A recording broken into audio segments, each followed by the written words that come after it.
Money and the money things can buy is a very nice thing to have.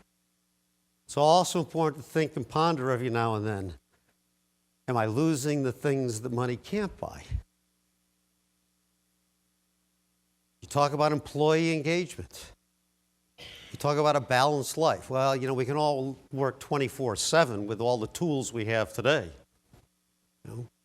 The company's never going to tell you how much time you should spend.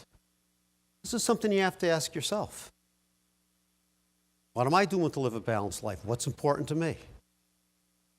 So this is not a simple question. And don't take it lightly. What have you done to create a better way of life for your customer and for yourself? Your mission. What's the mission? We reimagine the industries we serve to create a world that feels, tastes, and works better. I love the word reimagine. I think it was Einstein who said, you know, true genius is not a lot of knowledge. It's the ability to imagine what could be. To imagine what could be. Envision it, see it. Great athletes, part of the whole psychology of sports today is to see yourself coming through those gates if you're skiing. Professional golfers, imagine the shot. You're taking a right to left, left to right. Now, if you're 30 handicap, you can envision all you want. It's still not going to do it.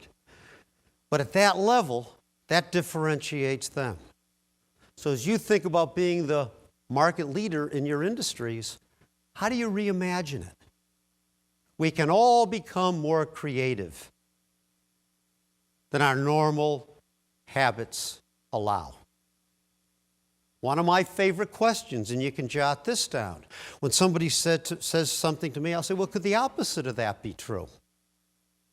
It's a great question to watch people have to ponder and think. And when people have been hooked up to MRI machines,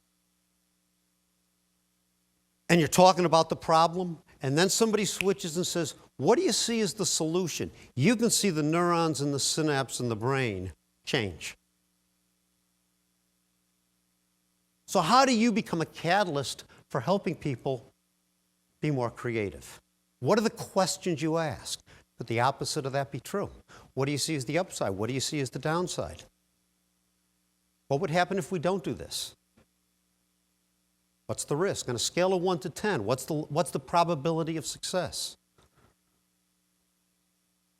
I love asking that question. On a scale of 1 to 10, 1 being random chance, 10 being logical certainty.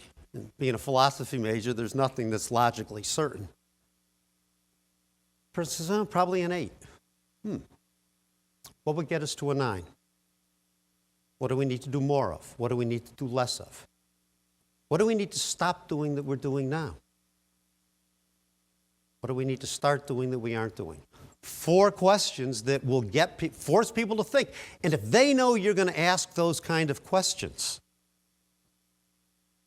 will they come in more prepared? If they know you're going to ask a question like, well, is that your opinion? Or do you have some empirical data to back it up? I like where you're going. What's the data you have behind it to support that? So the whole book I have coming out is about how do you do those things? And be a catalyst for getting people to rethink and reimagine what's possible. That's so much of what I do as a coach.